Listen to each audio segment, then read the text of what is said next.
Viewer discretion advised. This episode contains graphic historical content and disturbing descriptions of real events. They said she smiled while she beat them. That was what the survivors remembered. Not the blows, not the shouting, but the smile. Herta Bothe was 22 years old when the Third Reich gave her a uniform, a whip, and the authority to decide who would live and who would die. She was young, tall, strong, with clear eyes and the posture of someone raised to obey. When the Allies captured her in 1945, she looked like an ordinary woman. She even looked kind. And that was the most horrifying part. She was born in the German port city of Lübeck in 1921 to a family that believed in discipline, God, and Adolf Hitler. Her father had joined the Nazi Party early, proud to raise his daughter in what he called the New Germany. Herta grew up under the shadow of banners, parades, and the promise that women would serve their nation with purity and duty. She wasn't poor, nor uneducated. She simply believed. When war broke out, Herta became a nurse. She tended to wounded soldiers in military hospitals, cleaned bandages, held dying boys by the hand and prayed with them. She had soft hands then, hands that comforted. But war changes people differently. Some break, some harden. Some learn to stop hearing the screams. In 1942, the SS sent recruiters to hospitals, factories, and schools, looking for women to serve in the Schutzstaffel Auxiliary Corps. Work that matters for Germany, the poster said.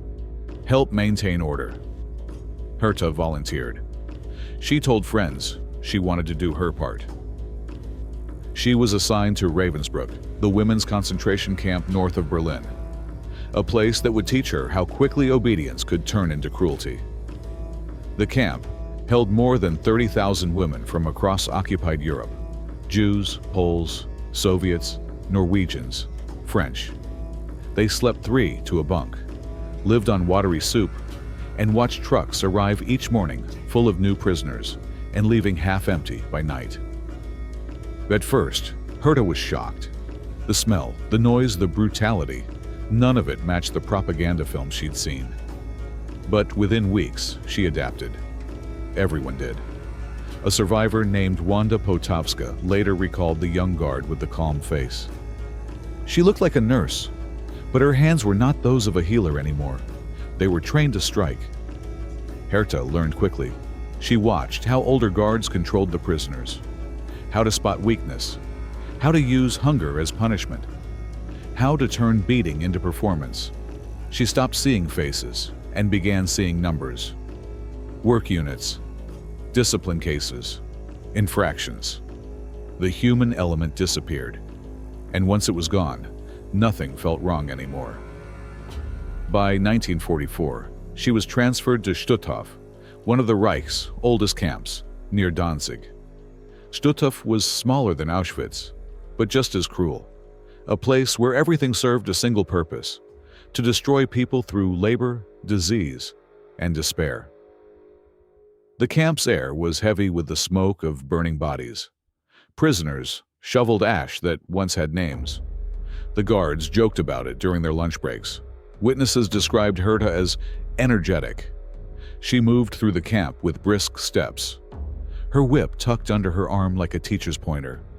She shouted orders in a voice that carried over the wind. When a woman stumbled under the weight of a bucket, Herta struck her across the back until she fell. Then, she ordered another prisoner to drag her away. The system didn't require sadism, but it rewarded it. To the SS, she was a model officer. To the prisoners, she was the beautiful beast.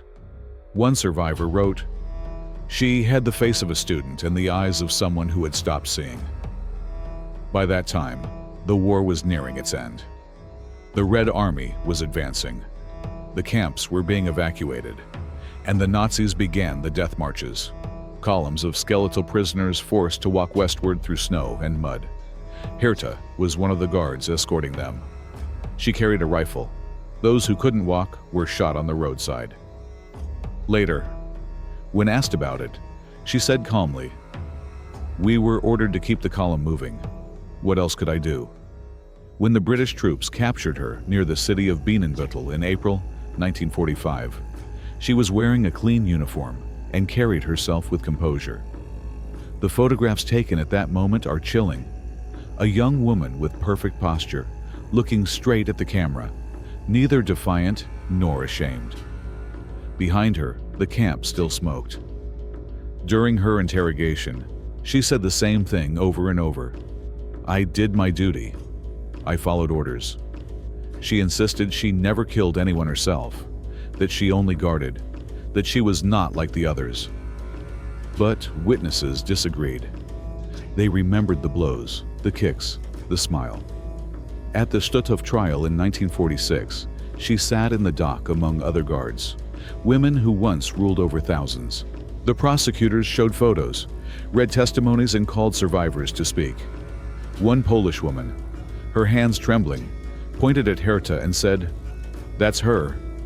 She laughed while we were beaten. Herta's expression never changed. When asked if she regretted her actions, she answered, "Why should I? I was doing my job." She was sentenced to 10 years in prison, the lightest punishment of all the guards tried that day. After serving 5, she was released. She returned to West Germany, got married, and lived quietly until her death in 2000. She never apologized. In a rare interview decades later, when asked whether she felt guilt, she replied, "We were soldiers. I did what I was told." The interviewer noted that she smiled while saying it. History remembers Herta Bothe not as a monster from nightmares, but as something far more terrifying, an ordinary woman who learned to stop asking why. Her story is not just about what one person did, but what millions accepted. It is about how cruelty can become duty, and how evil can hide behind obedience in youth. The survivors of Stutthof said she used to hum songs while walking past the lines of women in the freezing yard. And maybe that is how hell truly sounds. Not like screaming, but like a girl humming to herself, believing she's done nothing wrong. When people spoke of her later, they often said she looked ordinary. That was what frightened them most. The face of evil, they realized, rarely arrives with horns or madness. It smiles, straightens its uniform, and asks for the next set of orders. Herta Bothe's days in the camp followed a rhythm that only those who lived through it could understand. The rhythm of a place where cruelty was not chaos, but order. Every morning began with the sound of the siren, the gates creaking open, and the whistle that signaled roll call. Thousands of women, barely alive, stood shivering in rows on the frozen ground, the fog rising from their breath. Behind them, the SS guards moved like clockwork, their boots leaving identical prints in the mud. Herta was one of them. Her figure was easily recognizable, tall, broad-shouldered, her hair neatly tucked beneath her cap, her leather belt polished to a shine. She carried a wooden baton that had once been used in a hospital ward, now stained by years of violence. The prisoners called her Die schöne Bestie, the beautiful beast. She was not the only female guard in Stutthof or Ravensbrück, but she was among the youngest, and that made her stand out. There was something unnatural in the way youth and death coexisted in her presence. The testimonies that survive tell a story not of rage or sadism for its own sake, but of transformation, of a girl who learned that mercy was weakness, and weakness was death. She began as a nurse, after all. She once tended to wounds, to human suffering. But in the world of the camps, pain became routine. When thousands die every week, another corpse is not tragedy. It is maintenance.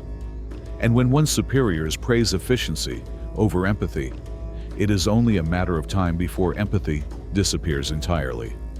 A survivor from Ravensbrück, Polish doctor Zofia Pileka, remembered her clearly. She had the eyes of someone who was proud to be obeyed. When she struck, she didn't scream. She didn't curse. It was quiet, controlled. That's what made her terrifying. Herta's power came not from rank, but from proximity.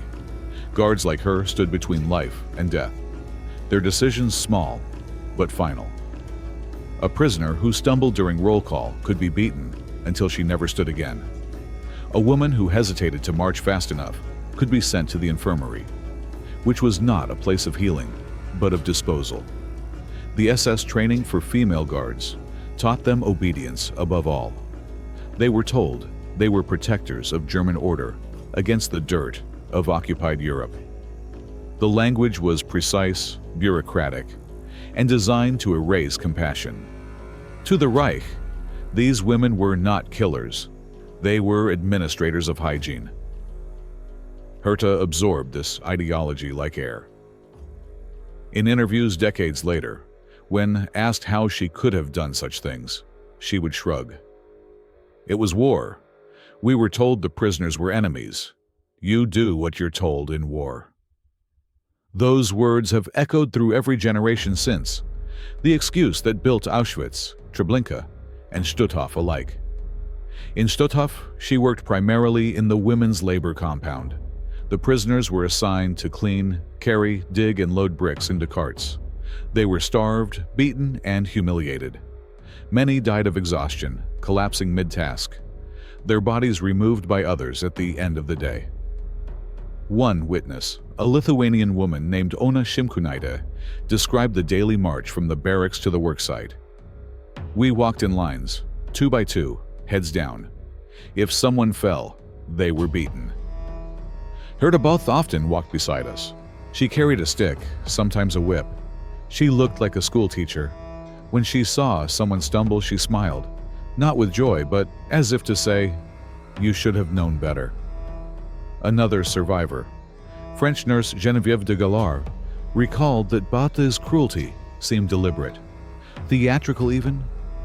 She wanted us to see her power, to know that a young, beautiful German girl could decide whether you breathed another hour. It wasn't only physical violence that broke people. It was the ritual, the structure. Every act of punishment was designed to remind the prisoners that there was no logic, no fairness, no appeal. You could be killed for dropping a bucket, or for standing too straight, or for looking a guard in the eye. The point was not discipline. The point was despair. Herta fit perfectly into that system. She did not create it, but she sustained it. And perhaps, in that distinction, lies the horror of her story, the banality of participation. In late 1944, the tide of the war turned. The Red Army was approaching from the east. Inside the camps, panic spread among the SS. Orders arrived to evacuate prisoners, which, in Nazi terms, meant death marches. Thousands were driven out into the winter snow, barefoot, starving, guarded by men and women with rifles. Herta was one of those guards. She marched alongside columns of women through the frozen roads of East Prussia, yelling commands, firing warning shots, ensuring no one lagged behind. Survivors would later testify that she showed unusual zeal during those marches. In one account, a woman named Krystyna Kłosowska wrote, "She carried her rifle like a flag. When someone fell, she didn't shoot right away. She watched first to see if the woman could crawl back up, then she fired." By April 1945, the marches led toward northern Germany. The Reich was collapsing. Cities burned. Even the guards began to doubt the end. Yet, remarkably, the killing did not stop. As one historian later wrote, "When everything else failed, the Nazis clung to the only order they knew: death."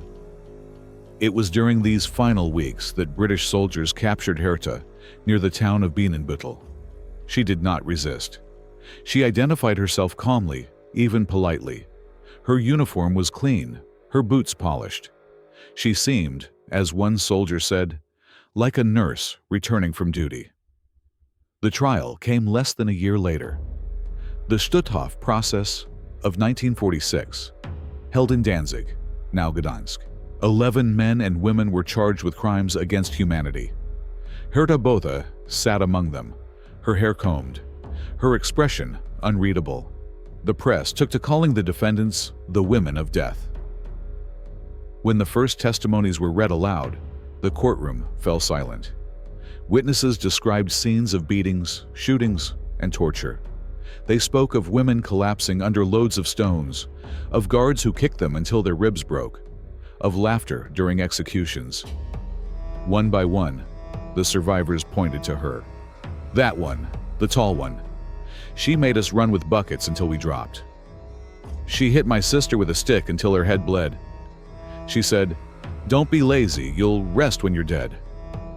When asked if she denied these accusations, Herta's answer was the same each time. "I had orders. If I didn't do it, I would have been punished too." The prosecutor reminded her that other guards had refused to beat prisoners and had not been executed for it. Herta shrugged. "I didn't know that." She showed no emotion when the verdicts were read. The presiding judge sentenced her to 10 years in prison. Some of her colleagues were hanged. She was not. Her youth and limited responsibility were cited as mitigating factors. 10 years for hundreds of deaths, 5 served. When she was released in 1951, she returned quietly to civilian life in Germany. She married, took a new name, and avoided interviews. For decades, she was a ghost. A face in black and white photographs, forgotten by most, remembered by those who could not forget. It wasn't until 1999 that a journalist tracked her down for a television documentary. The footage still exists, grainy, colorless, haunting. An old woman sits in a chair, her voice sharp but calm. The interviewer asks, "Do you feel guilty for what you did?" She frowns slightly. "Why should I? I did what I was told. It was war. You cannot understand." Her tone is not angry. It is condescending, almost pitying, as if speaking to a child who cannot grasp the adult realities of duty and order. Then she smiles, the same slight smile that survivors remembered from 50 years earlier. The story of Herta Bothe endures not because of its scale, but because of its intimacy. She was not a commander, not a strategist, not a name in a history book of generals. She was a human mechanism inside a monstrous machine, and yet, without people like her, the machine would never have worked. Historians often call her the ordinary perpetrator, a phrase that feels too mild for what she was. But perhaps that is the point. Evil in the modern age rarely arrives as a singular event. It arrives through 1,000 small decisions, each justified by fear, ideology, or convenience. Herta's life after prison was uneventful. She attended church, went shopping, spoke to neighbors. No one recognized the woman who once marched prisoners through the snow. She lived long enough to see documentaries about the camps, to see the grainy footage of emaciated survivors liberated by the Allies. And still, she said, that's not how it really was. She died in 2000, at the age of 79. Her obituary was brief, her name misspelled, but the echo of her actions remains. The women she tormented, the marches she led, the blows she delivered, they exist in the memories of others, in the testimonies archived in Poland, Germany, and Israel. One survivor, asked what she would say to Herta if she could, replied, "I would not ask why she did it. I would ask how she could live afterward." Perhaps that is the question that defines the 20th century. Not why evil happens, but how ordinary people survive alongside it, justify it, or ignore it. When the tape of her interview ends, there is a moment of silence before the credits roll. The image freezes on her face, the lined cheeks, the faint smile, the eyes that do not flinch. A soft voice in the background says, "She doesn't look like a monster." No, she doesn't. And that is exactly why her story matters. The true horror of Herta Bothe is not that she was inhuman, but that she was not. They were called Aufseherinnen, female overseers. In the structure of the Third Reich, they were a minor detail, a supporting mechanism of the vast SS system. Yet their presence in the camps revealed something essential about the way totalitarian power works. Evil did not require monsters. It only needed participants. The first women were recruited in 1939, when the expansion of the camp system outpaced the number of available male guards. Posters appeared in towns and newspapers. Serve the fatherland, protect order. The pay was steady, the rations good, and the uniform gave a sense of importance otherwise unreachable for ordinary working-class women. They came from all over Germany: secretaries, shop clerks, nurses, farmers' daughters. Many, like Herta Bothe, were raised in the atmosphere of Hitler Youth and League of German Girls, organizations built to train loyalty from childhood. They had memorized the slogans before they ever saw a camp. The SS Training Center for Women was at Ravensbrück. It looked, from a distance, like a boarding school. Whitewashed buildings, flower beds, neat paths. Inside, the curriculum mixed household order with ideological discipline. The instructors taught punctuality, silence, physical endurance, and the art of giving orders without emotion. Compassion was redefined as weakness.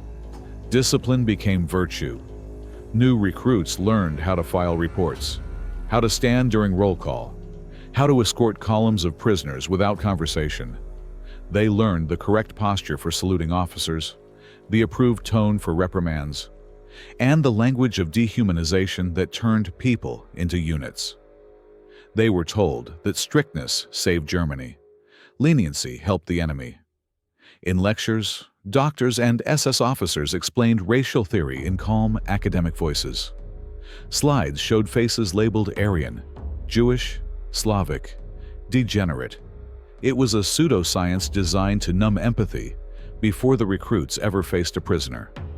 By the end of training, the difference between a guard and an inmate was not moral but biological. Us and them, divided by doctrine. Herta Bothe arrived in Ravensbrück when the system was already polished. She adapted easily, she fit the model.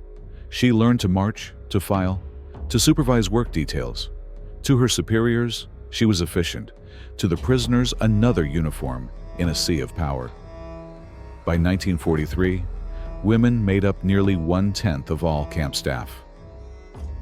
At Stutthof, where Bothe was later posted, more than 300 female guards served. They managed the women's compounds, the kitchens, the workshops, the warehouses. They were not the architects of the Holocaust, but they made it function day by day. In a hierarchy built on obedience, their gender did not soften the cruelty. It expanded its reach. Historians later struggled to understand them. How could women, often described as kind neighbors, devoted mothers, polite secretaries, adapt so easily to violence? The answer, uncomfortable as it is, lies partly in the culture of the time. The Nazi state idealized feminine duty, not through gentleness, but through sacrifice. To serve the nation was to suppress personal feeling. In this world, pity was treason. Inside the camps, the Aufseherinnen lived in small houses apart from the barracks. They had beds, food, music, even dances on weekends. Some kept pets. Others knitted scarves for soldiers at the front. From their windows, they could see the watchtowers and barbed wire, but routine blurred the boundary between horror and normality. Work began at dawn, ended before dinner. They wrote letters home. They sang. They believed they were doing their job. When Allied troops liberated the camps in 1945, they expected to find monstrous figures. Instead, they found young women who looked like nurses or school teachers. The cognitive dissonance was unbearable. One British officer wrote, "They looked like ordinary girls, but the prisoners flinched when they passed." At Nuremberg, and in dozens of smaller post-war trials, these women faced justice. Photographs from those courtrooms still disturb because of the expressions. Calm, sometimes curious, rarely afraid. They listened to translators reading testimonies of starvation and abuse, then straightened their skirts, smoothed their hair, and denied everything. "We were ordered," they said. "We had no choice." Herta Bothe repeated that line almost word for word. The simplicity of the defense, the unthinking certainty, became a symbol of modern guilt. The philosopher Hannah Arendt would later call it the banality of evil, the way bureaucracy allows people to perform atrocities without personal hatred, only routine. Bothe embodied that principle with chilling precision. After the trials, many of the convicted women served short sentences. Post-war Germany needed to rebuild. Attention shifted to the Cold War, to new enemies. The female guards returned quietly to civilian life.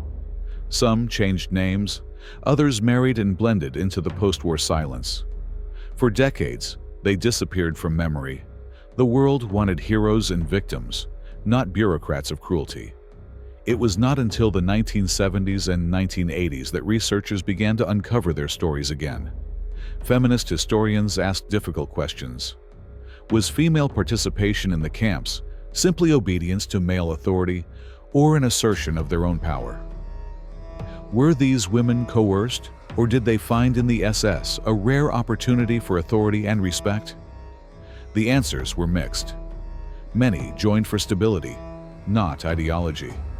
Others believed deeply in the Nazi cause. Some, like Irma Gress or Elisabeth Volkenrath, became infamous for their fanaticism. Others, like Bothe, remained loyal functionaries who saw themselves as professionals. Together, they formed a mirror showing that brutality is not the domain of one gender or one type of person. When journalists found Bothe in old age, they hoped for remorse. They met rationalization instead. She insisted that the stories were exaggerated, that she had never personally harmed anyone, that she had been a nurse, not a murderer. To her, the line between guilt and innocence remained bureaucratic. She had not issued orders, therefore she was innocent. She could look back at the ruins of the century and still see herself as a small cog.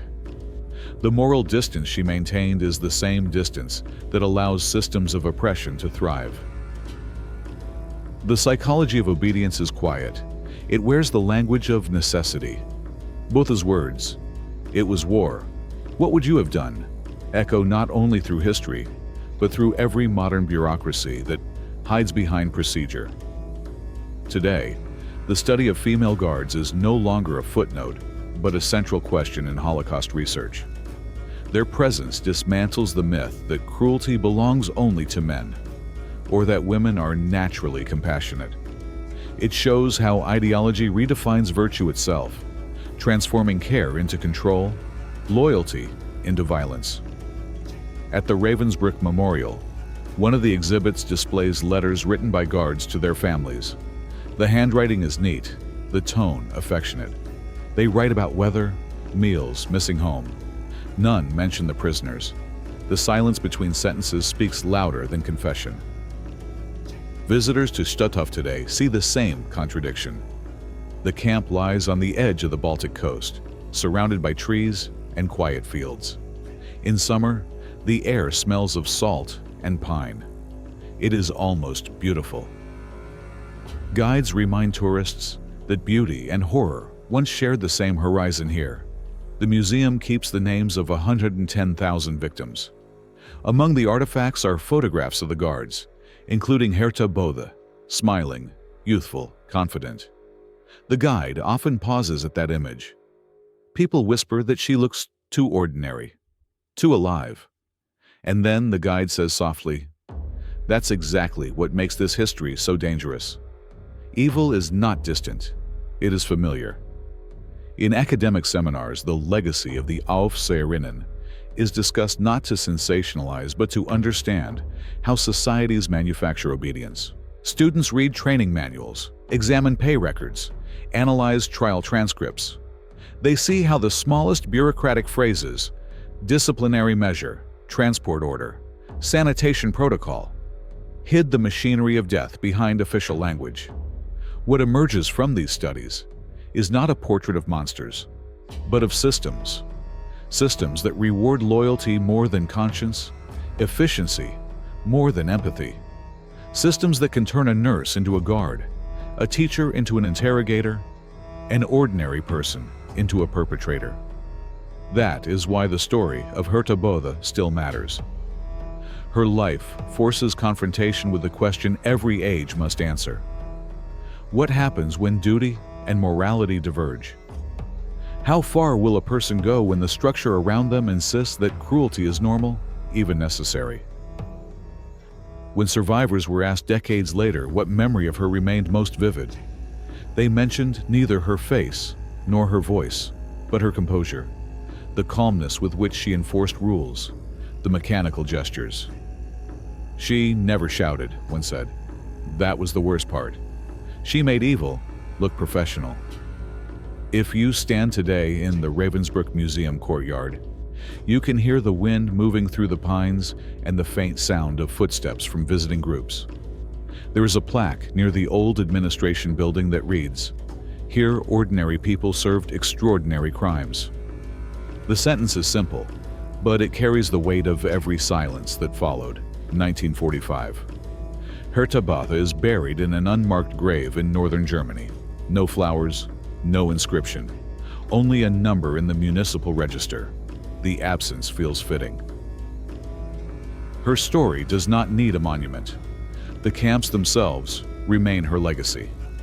Each spring, survivors' families gather at Stutthof for remembrance ceremonies. They place candles on the memorial wall and recite names. Among them are names of women and men who died under her supervision, unrecorded, unknown, yet carried forward through memory. The air fills with the hum of many languages, a chorus of the living speaking for the dead. One of the organizers once said to a visitor, "We don't come here for vengeance. We come so the silence will not start again." That is, perhaps, the final answer to the question of obedience. Memory is the only form of disobedience that cannot be punished. When the episode ends, the sound fades to the slow echo of footsteps on gravel. The narrator's voice returns, quiet, reflective. Herta Bothe lived a long life, longer than most of those she guarded. She never understood why people still spoke of the camps. She thought the world had moved on. But the world does not move on from places like this. It learns, forgets, and learns again. Then silence, long enough to feel like breath held between past and present, before the final line. History is not the story of monsters. It is the story of people, and the choices they make when someone tells them to stop thinking. The courtroom in Dansk was cold. Outside, the snow still lingered on the ruined streets, softening the sound of the city that had once been called Danzig. Inside, the echo of boots and murmurs filled the hall, where the trials of Stutthof were held. The year was 1946. The war was over, but justice was just beginning, and no one yet knew what justice meant after a catastrophe like this. 11 defendants sat in the dock, men and women, once part of the same machine that had ruled life and death. Among them was Herta Bothe, 25 years old, hair neatly braided, uniform replaced by a plain gray dress. She looked out of place, as though she had wandered into the wrong room. The photographers captured her face, calm, alert, even curious. There was no fear in her eyes. The judges were Polish, the prosecutors, military officers of a nation that had lost millions. Interpreters whispered between languages, German, Polish, English, as witnesses took the stand. The translators' voices trembled sometimes, not from nerves, but from the impossible weight of what they had to repeat. The first witnesses spoke of numbers, of transports, of procedures. Then came the human details. A woman described being forced to run until she fainted. Another recalled the sound of boots behind her when she fell. The courtroom stayed silent, except for the scratching of pens. When her name was spoken, Herta Bothe rose. She stood straight, hands folded before her. The judge asked if she understood the charges: participation in the murder and abuse of prisoners, aiding a system of extermination, acts against humanity. She nodded. Her answer was the same one she would give for the rest of her life. "I only followed orders." The phrase hung in the air, familiar and hollow. It was the anthem of the defeated Reich: obedience as absolution. The prosecutor, a man who had seen the camps himself, asked her to explain what orders meant. Did an order require her to strike a prisoner? To scream at women as they marched through mud? To escort columns of the dying through the snow? She hesitated, then said softly, "We were told to keep discipline." Discipline, another word that had lost its innocence in those years. The witnesses spoke next. One, a Polish teacher who had survived Stutthof, described her clearly: tall, strong, with eyes that gave no hint of emotion. She said Bothe struck her across the shoulders for stopping to cough. Another survivor, a French nurse, said she had seen Bothe oversee a column of women during the evacuation march, and that those who fell never returned. Bothe listened without expression. Sometimes she looked down at her hands. Sometimes she met the witnesses' eyes, as though trying to remember them. But the faces had all blurred together long ago. The courtroom air was thick with fatigue. Everyone was exhausted. The witnesses, the judges, even the accused. After years of chaos, people were trying to build meaning from ashes. The prosecutor's voice broke at one point. He asked her if she had ever felt pity. "No," she said. "We couldn't. If we did, we couldn't do our work." The phrase was almost gentle, as if she were explaining hospital procedure. It chilled the room more than any confession could have. Journalists covering the trial wrote that the female defendants attracted more attention than the men. There was something deeply unsettling about them. Young, composed, seemingly incapable of the horrors described. Photographs from that time show Herta sitting upright, her expression soft, almost inquisitive, while beside her, older SS men stared at the floor. The reporters called her the Girl Guard, the beautiful beast, the nurse of death. But to the survivors in the courtroom, she was not symbolic. She was memory made flesh, the person who had stood between them and humanity. One afternoon, the defense called her to testify in her own words. The lawyer, a weary German man appointed by the tribunal, asked if she regretted joining the SS. "No," she said. "It was an honor then. I believed we were protecting our country." He pressed her. Did she now understand what the camps truly were? She hesitated again, then replied, "I saw people die, yes, but we were told they were criminals or enemies." "We didn't know everything," the prosecutor interrupted sharply. "And when you saw women beaten, when you saw bodies left in the mud, did you not know then?" Bothe's answer was quiet. "It wasn't my place to ask." The courtroom fell silent. That line, "It wasn't my place to ask," became the essence of the trial. When the verdict came in May 1946, the hall was packed. Survivors sat in the back rows clutching photographs, fragments of names. The judges read for nearly an hour. For most of the accused, the sentences were death. For Herta Bothe, 10 years. The explanation was brief. She had been young, a subordinate, not a commander. She showed no emotion when the sentence was read. Some said she looked relieved. Others said she simply didn't understand. 10 years, a lifetime to some, a mercy to others. Outside, the snow had melted. The river beside the courthouse flowed quietly toward the Baltic, carrying away the ash and debris of the old world. She served her sentence in Poland, then West Germany. The prisons were overcrowded. The authorities were rebuilding a country, not hunting every guard. In 1951, she was released early, 5 years served. She walked out of prison into a new Germany, one split by the Cold War, eager to forget its recent past. She moved north, found work as a nurse again, married, changed her name, lived quietly. For decades, she disappeared into the folds of ordinary life. The world around her began to talk about guilt, responsibility, complicity. Germany divided itself between silence and confession. The generation that had lived through the war preferred to look forward, to build, to bury the memories under autobahns and apartment blocks. In that silence, people like Herta Bothe thrived. No one asked. She never volunteered. By the 1960s, the children of the war began to ask questions their parents refused to answer. Trials reopened in Frankfurt, Hamburg, Stuttgart. Journalists dug through archives. The survivors aged, their testimonies recorded before time erased them.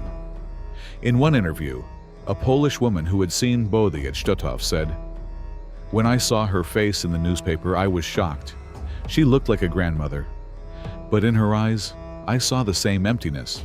Not hate, emptiness." The next time the world saw Herta was in 1999. A German television crew found her living in a quiet neighborhood near Hamburg. She was 78. Her voice was sharp, her memory intact. The interviewer asked if she regretted her time in the camps. She laughed softly. Regret? What would it change? It was war. Everyone did what they had to do. The journalist pressed. But the prisoners, the people who suffered? She sighed, as if tired of the question. That was a long time ago. You people keep talking about it. We had to survive too. The camera zoomed in on her face. The wrinkles softened her expression, but the eyes were unmistakable, steady, unflinching, untouched by remorse. In that moment, she was the embodiment of what Hannah Arendt had once called the banality of evil. Not the passion of a fanatic, but the emptiness of an obedient functionary. She was not proud, not defiant, simply disconnected. After the broadcast, letters poured into the network, some from historians thanking them for documenting a vanishing witness, others from survivors, furious at the indifference. One wrote, "She still believes she was a victim. Perhaps she always will be." Bothe never responded publicly. She refused further interviews, living out her remaining months in privacy. She died in 2000, buried without ceremony. Her grave was unmarked, a fitting end for a life that had erased the line between duty and cruelty. But her story did not end with her death. Historians, psychologists, and theologians continue to debate what her generation revealed about humanity.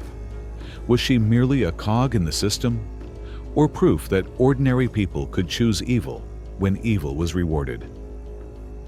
The files from her trial show her signature on dozens of documents, reports, transfers, daily logs. They are neat, consistent, precise. Nowhere does she write of guilt or doubt. To the very end, her handwriting remained steady. For scholars, those signatures became symbols, the quiet bureaucracy of genocide. For survivors, they were echoes of a voice that once commanded them to march. For modern readers, they are warnings. When visitors come to the Stutthof Memorial today, they often pause at the display about the trials.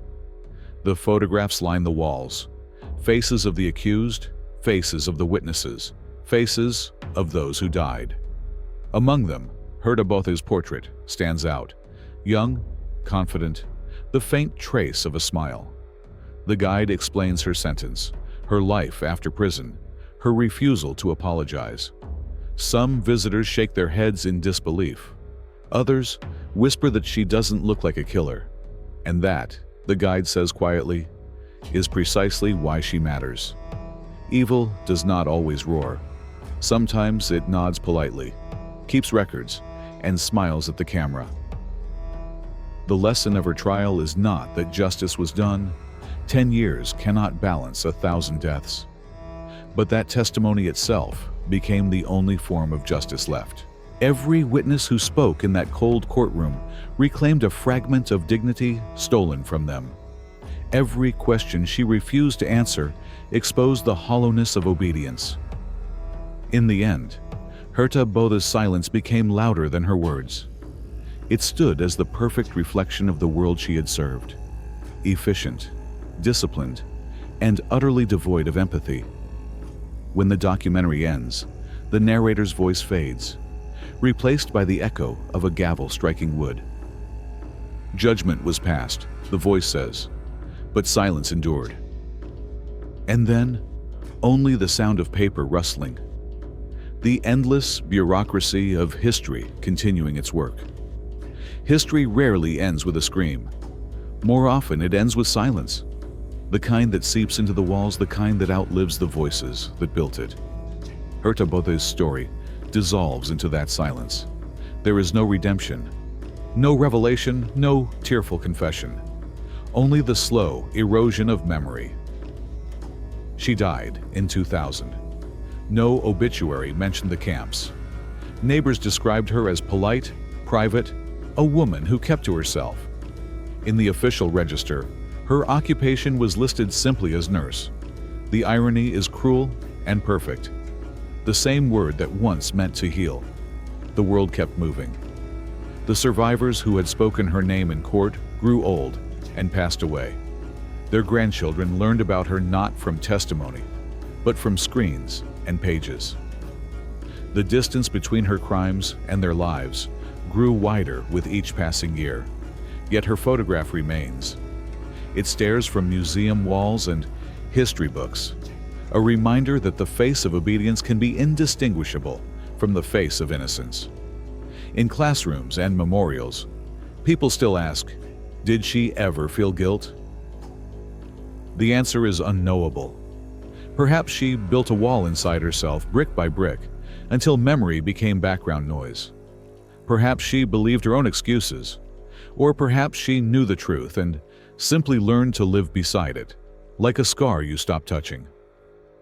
What endures is not her denial, but what it reveals, that a person can live an entire lifetime without ever looking back, and that society, if it is not careful, will let them.